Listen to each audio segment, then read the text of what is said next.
এখন ৭১ সালের ইস্যুটা ছিল টিক্কা খান এবং ভুট্টো তাদের সরাসরি মদদে কিন্তু বাংলাদেশে গণহত্যা চালানো হয়েছে এবং ছাত্র শিবির স্পষ্ট বলছি যে এই গণহত্যার অবশ্যই বিচার হওয়া উচিত। এখন এখানে প্রশ্ন হলো যে ১৯৫ জন চিহ্নিত যুদ্ধ অপরাধী ছিল, তাদেরকে কে ছেড়ে দিলেন? শেখ মুজিব। তাহলে যদি ১৯৫ জন যুদ্ধ অপরাধীকে ছেড়ে দেওয়ার জন্য যদি দায়ী করতে হয়, তাহলে আমি এখানে শেখ মুজিবকে দায়ী করব এবং শেখ মুজিবের মরণোত্তর বিচার হওয়া উচিত।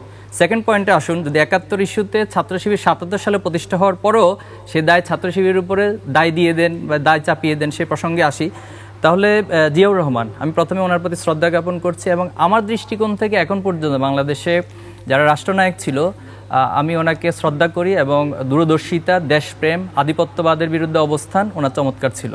কিন্তু উনি সর্বপ্রথম বাংলাদেশে এই পক্ষ বিপক্ষের রাজনীতিটাকে ভ্যানিশ করে একটা ইনক্লুসিভ রাজনীতি তৈরি করেছিলেন। এরপরে দেখেন তিনি শাহ আজিজুর রহমান, তিনি চিহ্নিত স্বাধীনতা বিরোধী ছিলেন, ওনাকে বাংলাদেশের তিনি প্রধানমন্ত্রী করেছেন। আব্দুর রহমান বিশ্বাসকে তিনি রাষ্ট্রপতি করেছেন। মশিউর রহমান জাদু মিয়া ওনাকে করেছেন। এরপরে যিনি বর্তমান মির্জা ফখরুল ইসলাম আলমগীর বিএনপির মহাসচিব, ওনার বাবার বিষয়টা জানেন।